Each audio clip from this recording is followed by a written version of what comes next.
അഴലേറും ജീവിതമരുൾ നീ തളരുകയോ ഇനി സകജേ. അഴലേറും ജീവിതമരുൾ നീ തളരുകയോ ഇനി സകജേ.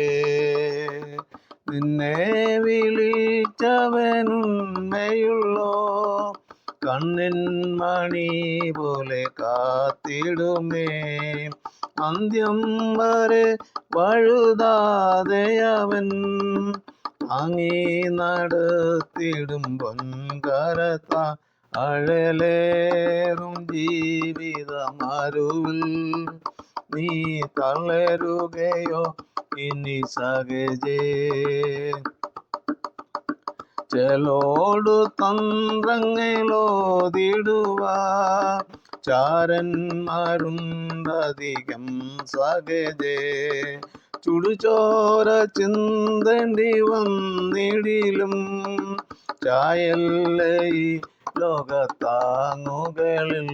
അഴലേറും ജീവിതമരുൾ നീ തളരുകയോ ഇനി സകജേ.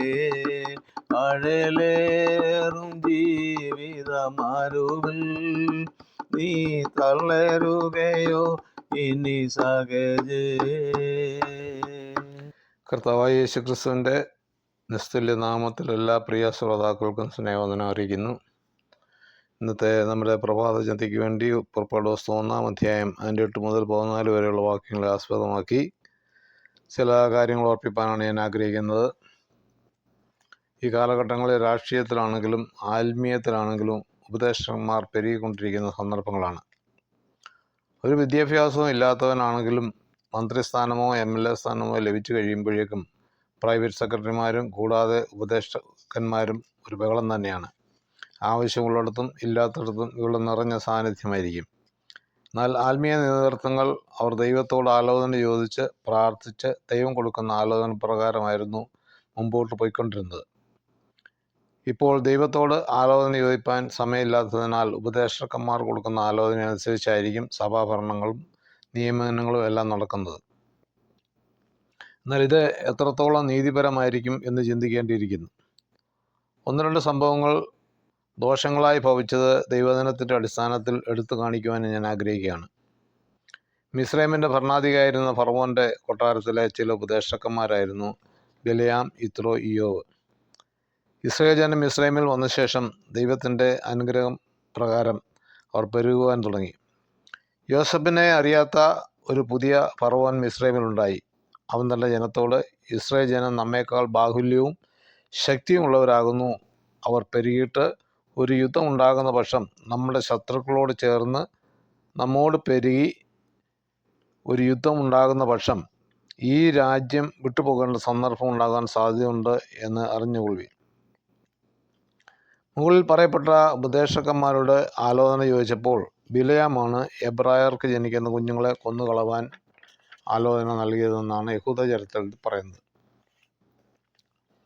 തൽഫലമായി അനേകം കുഞ്ഞുങ്ങൾ കൊല്ലപ്പെടുവാൻ ഇടയായി.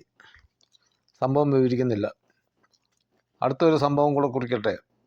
സംഭവം 2 രാജാക്കന്മാർ 12 വിവരിക്കുന്നുണ്ട്. ശലോമോൻ്റെ മകനായ രഹബയാം രാജ്യത്ത് ഏറ്റെടുത്ത ശേഷം ശലോമോനെ പേടിച്ച് മിസ്രൈമിലേക്ക് ഓടിപ്പോയ യൊരോബെയാം ശലോമോൻ്റെ മകനായ രഹബയാമിൻ്റെ അടുക്കൽ ഇസ്രായേൽ സഭയൊക്കെയും വന്നു.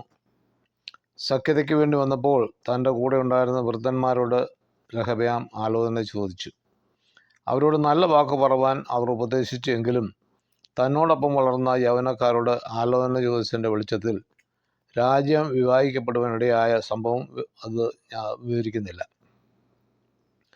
ഈ നാളുകളിലും ഇത് തന്നെയല്ലേ സംഭവിക്കുന്നത്? പ്രായം ചെന്ന ശുശ്രൂഷകന്മാരെല്ലാം ഒരു കോണിൽ ഒതുക്കി നിർത്തിയിട്ട് സ്തുതിപാഠകന്മാരും യുവാക്കളുടെയും ആലോചനകൾ ചെവിക്കൊണ്ട് നടത്തുന്ന ഭരണം മൂലം ജനങ്ങളും ശുശ്രൂഷന്മാരും ഭൂരിഭാഗവും വീർപ്പ് മുട്ടുകയാണ്.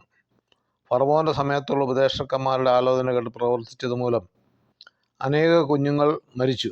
ഇതുപോലെ ചിലരുടെ വാക്കുകൾ കേട്ടിട്ട് ഭരണം നടത്തുന്നത് മൂലം ജീവിതം നരകതുല്യമായവരുണ്ട്. രഹബയാമിൻ്റെ കൂട്ടുകാരുടെ വാക്ക് കേട്ട് പ്രവർത്തിച്ചത് മൂലം രാജ്യം വിഭാഗിക്കപ്പെട്ടു. ഈ കാലങ്ങളിൽ ഇത് സംഭവിച്ചുകൂടാ എന്നില്ല. ദുഷ്ഭരണമാണ് കാഴ്ചവെക്കുന്നെങ്കിൽ സമാധാനപരമായി മുന്നേറാമെങ്കിൽ, എതിർപക്ഷത്തുള്ളവരെ സ്നേഹത്തോട് കൈക്കൊള്ളുന്നുവെങ്കിൽ അനുഗ്രഹമായിരിക്കും. വിഘടന മനോഭാവം എങ്കിൽ അവരും വിഘടിക്കും. അതിനാൽ ഉപദേശകന്മാരെ ജാഗ്രതയെ, ദൈവത്തിൽ നിന്ന് ആലോചന ഏറ്റെടുക്കുക. അപ്പോൾ ആത്മീയ മണ്ഡലം അനുഗ്രഹിക്കപ്പെടും. എല്ലിൻ കഷ്ണത്തിന് വേണ്ടി നടക്കുന്ന വാലാട്ടികളെ സൂക്ഷിച്ച് ഒഴിഞ്ഞിരിക്കുക. ചില വീടിൻ്റെ ഗേറ്റിൽ ബോർഡ് കാണും, ബിവെയർ ഓഫ് ഡോഗ്. അതുപോലെ നമുക്കും പറയാം, ബിവെയർ ഓഫ് കൗൺസിലേഴ്സ്. ഈ നാളുകളിൽ ദൈവത്തിൻ്റെ പ്രവൃത്തിക്ക് വേണ്ടി സമ്പൂർണ്ണമായിട്ട് ദൈവകരങ്ങളിൽ ഏൽപ്പിച്ചു കൊടുക്കുക. ദൈവത്തിൻ്റെ ആലോചന പ്രകാരം മുന്നോട്ട് പോകാൻ ദൈവമായ കർത്താവ് സഹായിക്കട്ടെ. 1 സങ്കീർത്തനത്തിൽ തന്നെയാണ് പറയുന്നത്, ദുഷ്ടന്മാരുടെ ആലോചന പ്രകാരം നടക്കാതെ പാപികളുടെ വഴി നിൽക്കാതെ എന്നുള്ളത്. ആ ഒരു ചിന്ത എല്ലാവരുടെയും ഹൃദയത്തിലുണ്ടാകട്ടെ. നല്ലൊരു ഭരണം എല്ലാ നിലകളിലും, ആത്മീയത്തിലായാലും രാഷ്ട്രീയത്തിലായാലും ഉടലെടുക്കുവാൻ തുടങ്ങണം. സർവസ്വനായ കർത്താവ് സഹായിക്കട്ടെ. ജനം സ്വസ്ഥതയും സമാധാനവും അനുഭവിപ്പാൻ തുടങ്ങണം. ഈ നാളിലൂടെയാകട്ടെ. അതിനുവേണ്ടി ഏൽപ്പിച്ചു കൊടുക്കാം. ദൈവമായ കർത്താവ് ഈ ചെറിയ ചിന്തയാൽ നമ്മളെ അനുഗ്രഹിക്കുമാറാകട്ടെ. തിരുവചന ഭാഗം തുടർന്നും ലഭിക്കുവാൻ ഈ വീഡിയോ ലൈക്ക് ചെയ്യുക, ഷെയർ ചെയ്യുക, സബ്സ്ക്രൈബ് ചെയ്ത് സപ്പോർട്ട് ചെയ്യുക. അടുത്ത നല്ല തിരുവചനവുമായി നമുക്ക് വീണ്ടും കാണാം.